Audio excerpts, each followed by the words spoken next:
Well, hello everyone. Welcome to Red Tool House. I'm Kelly. Today I'm going to be trying my hand at making homemade dog food in the Instant Pot. We, as you know, or as many of you know and have seen, we have a new puppy. And I wanted to do some research to see how we can make our own much more healthy food for our dog. I really feel like the dog food that Shelby was eating throughout her life was not good for her and probably was a big reason for losing her at the age of 10. But anyway, I thought with our new puppy that we would try our hand at making homemade dog food, and so I've been looking for recipes online and I'm going to try this one first. This is the first time I've made it, and but this one got some really good reviews on the website, lots of comments, lots of good response. So this is the one I'm going to try this time. And we will link the website below to where you can find this recipe. And I'm changing it up a little bit already because once she had posted the recipe, and I believe it was back in 2016, she's had a lot of great comments.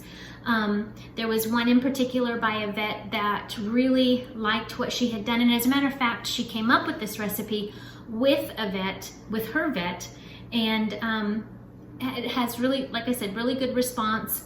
But this particular vet that commented even gave some more input.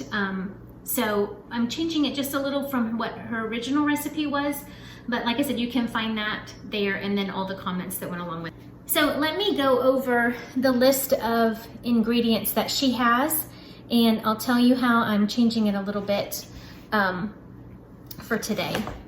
And the vet that commented said that it's a good idea to change up your recipe for your animals so that they're not just eating the same thing every day of their lives. So, okay, in her recipe, she's calling for rice. Now, I know that many people are debating whether a dog's diet should be grain-free. What I have read is that is not necessarily good for all dogs, for most dogs.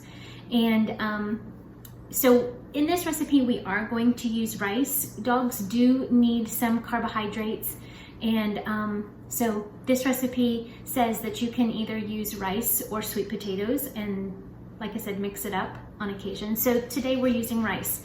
Now, this recipe also calls for white rice, and I only have brown rice on hand, and so the recipe is going to change a little bit as far as cooking time because of that as well. So the first ingredients is rice, and then the cooking water.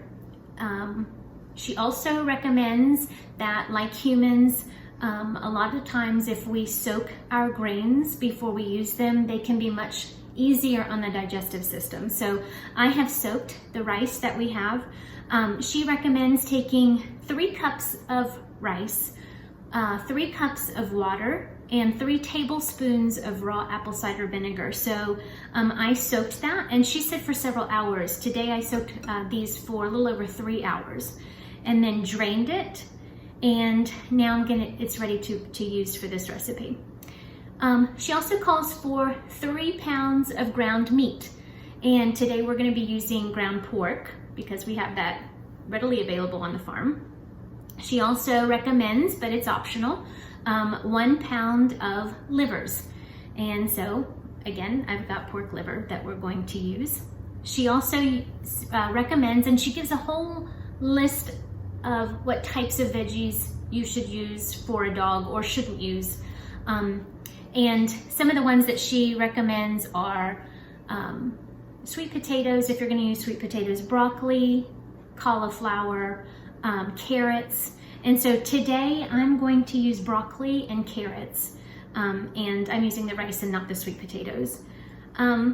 She recommends you can add at the end bananas or blueberries, some type of fruit. They won't be cooked, so they'll be added at the end. She also recommends 6 tablespoons of coconut oil to be added at the end, and 6 tablespoons of ground flaxseed. So to get started, we are going to set our Instant Pot to saute, and we're gonna get the meat started cooking before we add in the rice and let the Instant Pot do its thing. So I'm heating up the Instant Pot, and we're going to add 3 pounds of ground pork,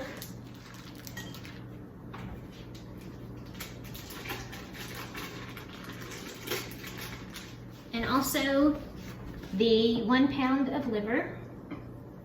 And I'll tell you, this is my first experience with liver, and I don't know that I'm gonna eat it myself. Now, she recommends to halfway brown your meats to get them started, and then add the rice and the cooking liquid. Now, she's using white rice and we're using brown rice, and it's gonna take longer for the brown rice to cook. So we're gonna have the ingredients in the Instant Pot for longer than what she calls for. So I'm not going to cook my meat too long before I add the rice and the liquid, because it's gonna be in there longer and it's gonna cook just fine along with the rice. Also, one of the comments on the website was they like to set their Instant Pot out on the front porch to cook when they're cooking liver because the smell is not appealing. So we're gonna find out what that smell is like. While that's starting to cook up, to heat up, a couple of other things that I'm gonna be adding are, one commenter had responded about adding some eggs. So we're gonna do that, and that's gonna be added at the end too. So a couple of things that I did differently, like I said, just because of what some of the commenters said, is my veggies. I've got 5 cups of veggies, broccoli, frozen broccoli, and some carrots that I put in the food processor and just made very fine. I'm not gonna cook those. I'm gonna add those at the end when everything is still very hot. I'm gonna open it up. Once the pressure has released, I'm gonna go ahead and open it up, stir all that in while it's still hot, along with eggs, and I've got some eggshells here that I went ahead and rinsed after I emptied the eggs out of them. I'm letting them dry a little bit while everything is cooking, because I'm gonna take those and put them through my coffee grinder and make them much smaller, much finer, and that's gonna be for added calcium. All right, so now I'm gonna add my 3 cups of brown rice. And she had said to measure the liquid that was left after soaking your rice. So I drained the rice, and I had just less than a cup of liquid left. So I filled that up to 2 cups because I need 3 cups of liquid. She wants you to measure it so you know how much liquid you need to add back in. So there's 2 cups.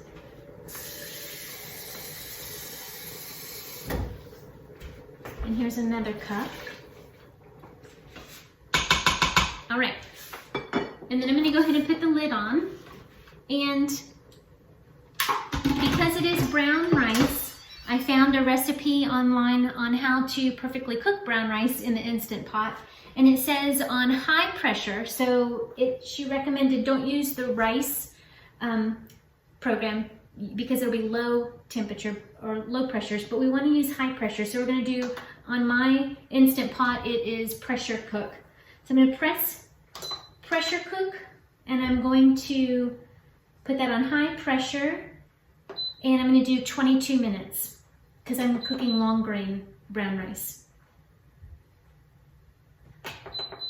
And then I'm gonna switch the top to seal, and I'm gonna let that go. Okay, so the time is completed on the Instant Pot, and release the pressure, and going to stir this up, and the rice looks like it's cooked well.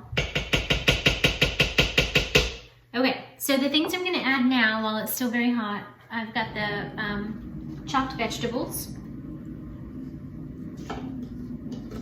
carrots and broccoli,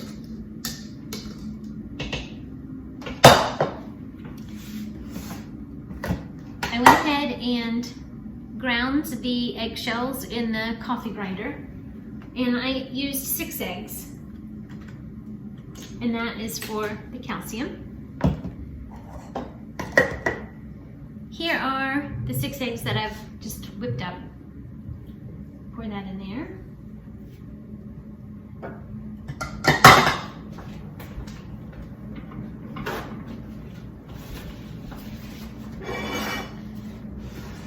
Going to add 6 tablespoons of coconut oil.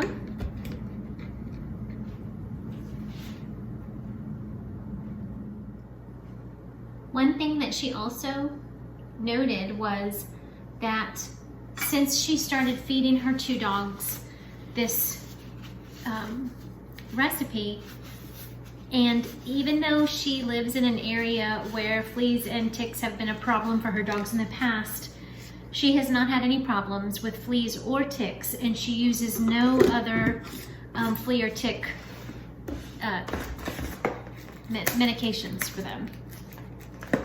Now we have problems with that here as well, being, you know, all the woods and the grass that the dogs run in here. So I'm hoping that that helps our puppy too.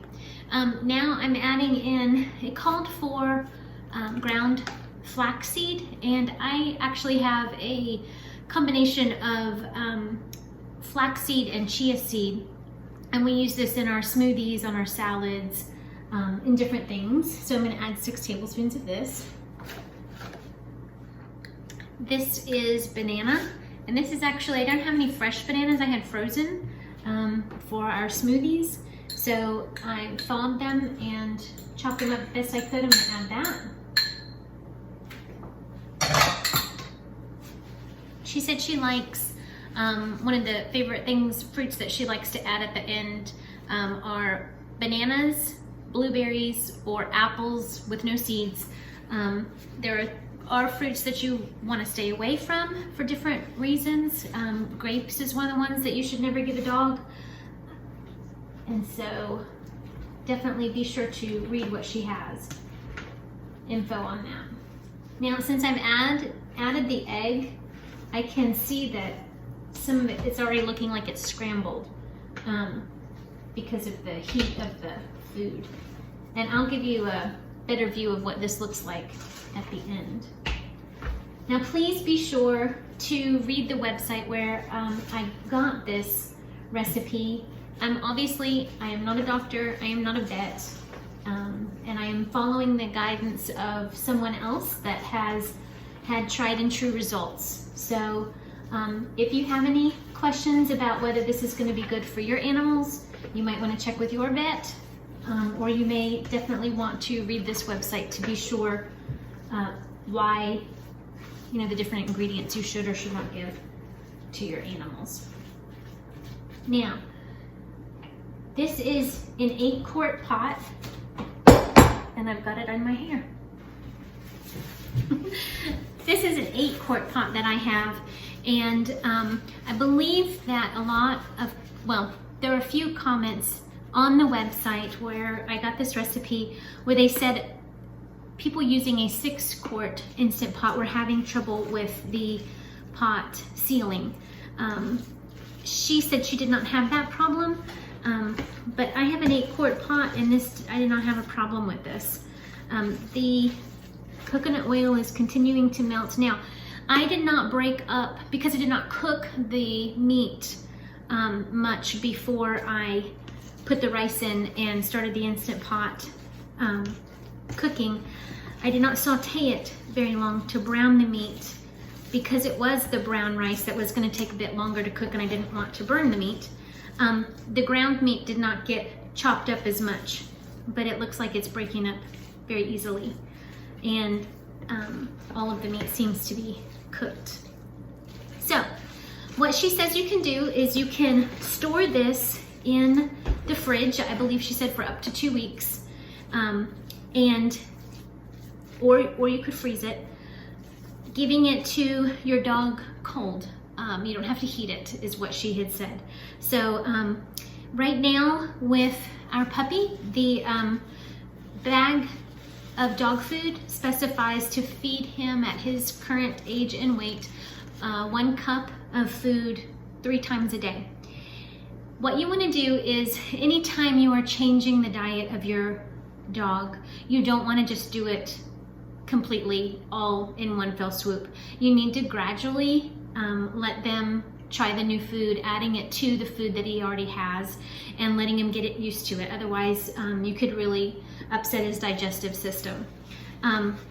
So what we'll do is I will introduce this to him a little bit. We have not had him a week yet. We've actually only had him about 5 days. So I just continued the dog food that they were using, hoping that I could add a new food, maybe a healthier food, to what he was already eating. So now this is quite healthy for us to consume. So if the dog doesn't like it, this might be for dinner for us tonight, although I don't want to eat these livers. And although there was a funny smell in cooking the liver, it's not horrendous like I thought it might be, since that one commenter had said that they put it on the porch. So we'll see. I hope that this works and that this is a good meal for our dog and that he likes it.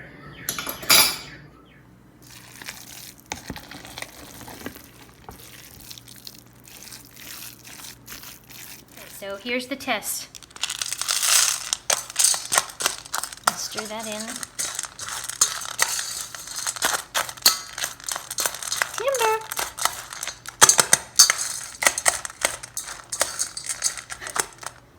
Come on! Come on!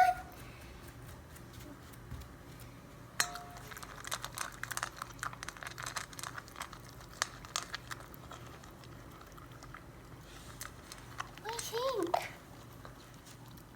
Well, he's not gagging, so that's good.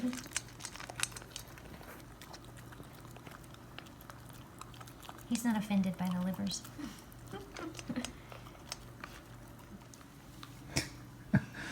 I'm stuck to the wall. That's right, it must have slung off my spoon when I... That's so good, I'm going to eat the wall. Drywall tastes much better than that.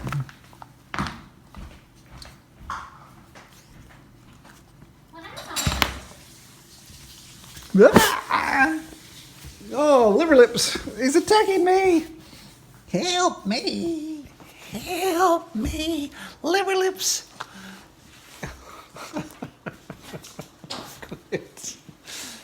Little rat. Oh, you're so soft. You're so soft for a rat. You've got the needleless teeth. Sharp teeth.